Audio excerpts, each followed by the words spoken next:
Welcome to DSEJ Home Classes, a digital initiative by Director of School Education Jammu, Madam Anuradha Gupta. Good morning, my students. How are you? I'm your teacher, Sir Jagdish Sharma. और आज मैं आपको पढ़ाने जा रहा हूँ आपकी English की बुक टुलिप सीरीज 7 की सेकंड पोइम जिसका नाम है ट्रीज, जो कि पेज नंबर 53 के ऊपर है। तो इसको पढ़ाने से पहले मैं बताऊंगा कि ये पोइम किसने लिखी है। तो ये पोइम के रचयिता है मिस्टर जॉयस किल्मर। तो अभी मैं आपको उनकी पिक्चर बताऊंगा, उनके बारे में कुछ बताऊंगा। बच्चों, शुरू करते हैं पोइम ट्रीज। पेज नंबर 52 निकालिए और ध्यान दीजिए। मैं आपको अभी इसको गाकर सुनाऊंगा पोइम को। तो शुरू करते हैं। I think that I shall never see a poem lovely as a tree whose hungry mouth is pressed against the earth's sweet flowing breast, a tree that looked at God all day and lifts her leafy arms to pray, a tree that may in summer wear a nest of robins in her hair, upon whose bosom snow has lain, who intimately lives with rain. Poems are made by fools like me, but only God can make a tree. But only God can make a tree. तो बच्चों, इसमें आपने देखा कि कवि ने प्रकृति की रचना पेड़ को एक बड़े नए तरीके से प्रस्तुत किया हुआ है। कवि कहता है, कहाँ मिलेगी पेड़ सरीखी प्यारी कविता, यही सोचता हूँ मैं। पेड़ एक दुधमुआ की जिसका मुंह धरती माँ के मीठे बहती छाती से चिपका रहता है। पेड़ जो कि सारा दिन ईश्वर के दर्शन करता है, अपने पत्तेदार भुजाओं से भगवान से प्रार्थना और वंदन करता है। पेड़ जो कि गर्मी के मौसम में रावण पक्षी का घोंसला अपने बालों में सजाता है। पेड़ जिसके सीने पर लौटती है बर्फ। पेड़ जो कि बारिश के संग घुल मिल कर रहता है। अक्सर कविता तो मेरे जैसे मूर्ख बनाते हैं, लेकिन पेड़ सिर्फ भगवान बनाया करता है। तो आप देखिए कवि ने कितने सुंदर तरीके से अपने शब्दों का प्रयोग करके प्रकृति की रचना वृक्ष का सुंदर चित्रण किया हुआ है। उसने बताया है कि जो पेड़ है ये एक प्रभु की बहुत ही सुंदर और विचित्र एक रचना है। उसी के बारे में उसने सारा ये बताया हुआ है। तो ये थी पोइम ट्रीज। बच्चों, जैसा कि आप सब जानते हो, जो वृक्ष है हमारे लिए बहुत महत्वपूर्ण है, क्योंकि वृक्ष से ही जीवन है। अगर वृक्ष नहीं होंगे तो हमारा पृथ्वी पर जीवन बिल्कुल ख़त्म हो जाएगा। वृक्ष हैं हमें जो फल भी देते हैं, छाया भी देते हैं, और हमारे जो पशु हैं उनके लिए चारा भी यहाँ से मिलता है। इसके अलावा जो पेड़ होते हैं वो हमें ऑक्सीजन देते हैं, और ऑक्सीजन से ही पृथ्वी पर जीवन चलता है। तो प्यारे बच्चों, कवि ने पेड़ की जो खूबसूरत चित्रण किया है आपको हमने सारा बताया। अभी हम इसके जो ग्लॉसरी में शब्द हैं वो करते हैं। तो सबसे पहले हम देखेंगे इसमें जो वर्ड है वो है लवली। तो इसका मीनिंग दिया हुआ है ब्यूटीफुल। जैसे आपको पता है ब्यूटीफुल होता है सुंदर। जैसे कवि ने जो लवली वर्ड यूज़ किया है वो पेड़ के लिए, ट्रीज के लिए यूज़ किया है इस पोएम में। इस तरह ब्रेस्ट हो गया आपकी चेस्ट, तो ब्रेस्ट होती है आपकी चेस्ट होती है छाती। इस तरह लीफी वर्ड यूज़ किया गया है। तो लीफी का अर्थ होता है फुल ऑफ लीव्स, पत्तियों से भरा हुआ। रॉबिन्स, तो रॉबिन्स एक स्मॉल ब्राउन यूरोपियन वर्ड होता है। यूरोप में एक वर्ड है रॉबिन, उसके बारे में बताया है। तो प्यारे बच्चों, ये है यूरोपियन वर्ड रॉबिन। तो ये रॉबिन वर्ड है, ये आपका पाया जाता है Europe, eastern to western Siberia और साउथ टू नॉर्थ अमेरिका। तो जो इसका जो साइज़ होता है वो होता है 5 से 5.5 इंच के बराबर। और जो मेल और फीमेल वर्जन इसके होते हैं वो उनका कलर सेम ही होता है। विद एन ऑरेंज ब्रेस्ट, इसकी जो छाती होती है वो ऑरेंज कलर की होती है और phase line with grey brown upper parts with A whitish valley. तो उसका रंग आप देख ही रहे हो, ठीक है। तो इसी के बारे में यूज़ किया गया रॉबिन्स। तो उसके बाद जो आता है वो है बॉसम। तो बॉसम को भी मीनिंग दिया हुआ चेस्ट। इसके बाद लेन। तो लेन जो शब्द है उसका वो है पास्ट पार्टिसिपेंट ऑफ लाई। तो लाई का जो पास्ट पार्टिसिपेंट फॉर्म है वो है lain, which means to be in move or into a horizontal position on a surface. Okay.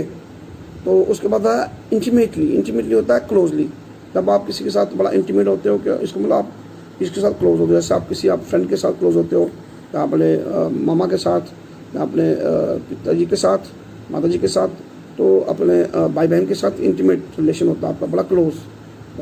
आप एक शेयर करते हो एक दूसरे के साथ अपनी बातें, अपने विचार, ठीक है। तो अभी मैं आपको इसके क्वेश्चंस करवाता हूँ।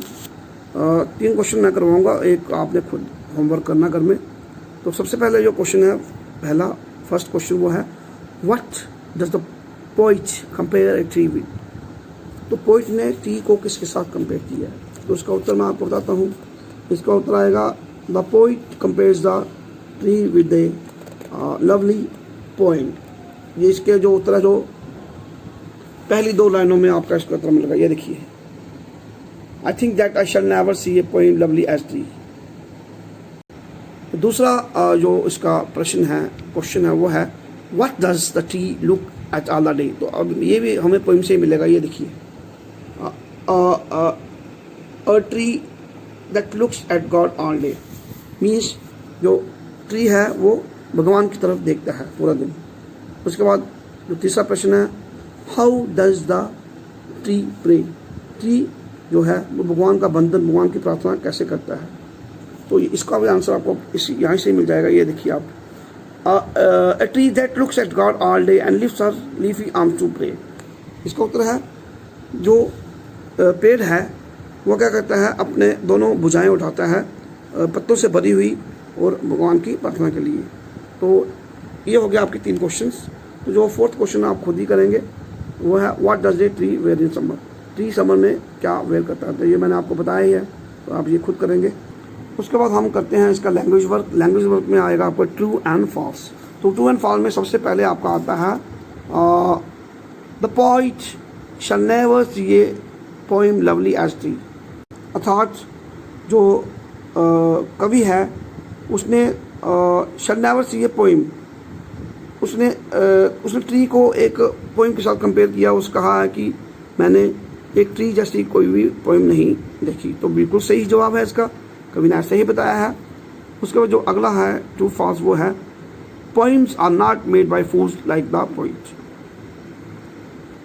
तो ये जवाब आपका फॉल्स है, क्योंकि हमने लास्ट में पोइम की जो लाइनों में पढ़ा है, जैसे देखिए ये लाइन है जिसमें पोइम ने खुद लिखा है poems are made by fools like me, but यहाँ पर इसने कहा हुआ है the poems are not made. तो नॉट मेड शब्द जो उसने यूज़ किया वो उससे पता चलता है कि ये इसका जवाब गलत है। अगला है हमारा only God can make a tree. तो बिल्कुल सही बात, ये सबसे लास्ट लाइन से हमें पता चलता है but only God can make a tree. तो यहीं से पता है कि बिल्कुल सही जवाब है। उसके बाद है अगला next D part, the tree does not like rain. कि ट्री को बारिश पसंद नहीं है। तो ये तो हो नहीं सकता, क्योंकि बारिश होगी तभी ट्रीज आगे बढ़ेंगे, उनकी ग्रोथ होगी, उनको पोषण मिलेगा। तो ये भी गलत जवाब है, फॉल्स है। इस तरह ई पार्ट है जो उसका वो है a tree looks at God all day. Tree रोज गॉड की तरफ देखते हैं। तो ये भी हमारा 5th लाइन है जो इस पॉइंट की, उससे क्लियर हो जाता है। ये देखिए अ tree that looks at God all day, इसका मतलब ये बिल्कुल सही जवाब है, ट्रू है। तो बच्चों कहने का मतलब ये है कि जो आपने जो पोइम पढ़ी है, जो उसके जो उत्तर होते हैं वो पोइम से ही निकलते हैं। तो आपने भी कोशिश करनी है कि जो इसके प्रश्न है और जो दूसरा लैंग्वेज वर्क है जो इसमें से आपने खुद ही फाइंड करना है, सेल्फ स्टडी की आपने कोशिश करनी है। हाँ, तो आपको किसी चीज़ की प्रॉब्लम आए तो आपने आपने टीचर से कंसल्ट करना है, मुझसे पूछना है। अगर मैं नहीं मौजूद हुआ तो आप अपने हमारे जो दूसरे भी टीचर्स हैं उनसे भी आप पूछ सकते हो। हम आपके लिए हर वक्त हाजिर हैं। आप हमें फ़ोन कर सकते हो, हमारा व्हाट्सएप कर सकते हो, 24 आवर्स हम आपके लिए हैं।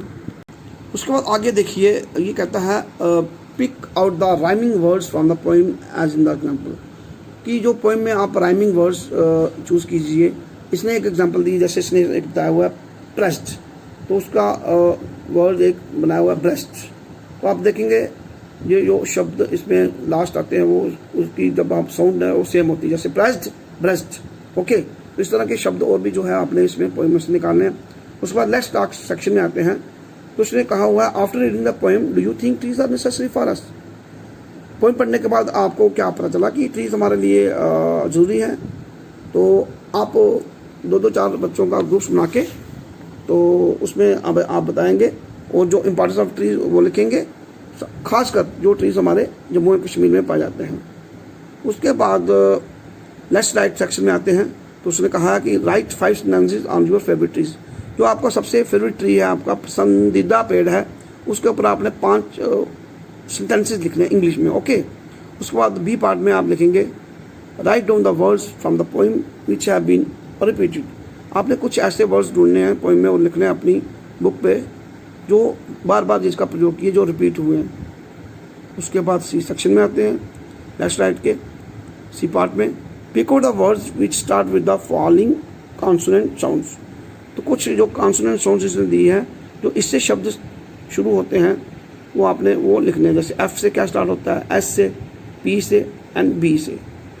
और उसके बाद लास्ट में जो कुछ वर्ड्स हैं जो हम लोड करके पढ़ते हैं, जैसे see, tree, free, plain, rain, pen, खू, शू, ट्रू।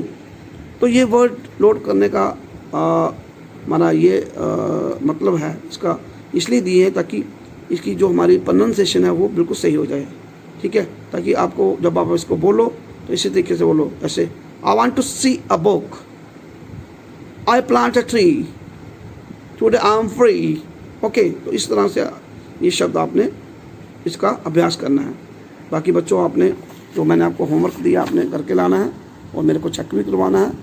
उसके बाद आपको कोई भी समस्या आती है तो आपने उसको मेरे साथ शेयर करना है। मेरा नंबर आपको मैंने दिया ही हुआ है, व्हाट्सएप नंबर भी है, दूसरा नंबर भी है, कभी भी आप मुझे कॉल कर सकते हो। और बाकी कोई भी समस्या हो तो आप मुझसे पूछ सकते हो। बाकी सुरेश सर हैं, जीता सर, वो तो आपके घर के साथ ही रहते हैं।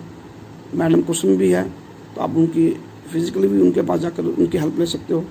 तो मैं यहाँ से 50 किलोमीटर दूर हूँ, लेकिन कोई बात नहीं, मैं आपके साथ हूँ। जब भी मेरी ज़रूरत पड़े मैं आपके लिए हाजिर हूँ। जय हिंद बच्चों, धन्यवाद।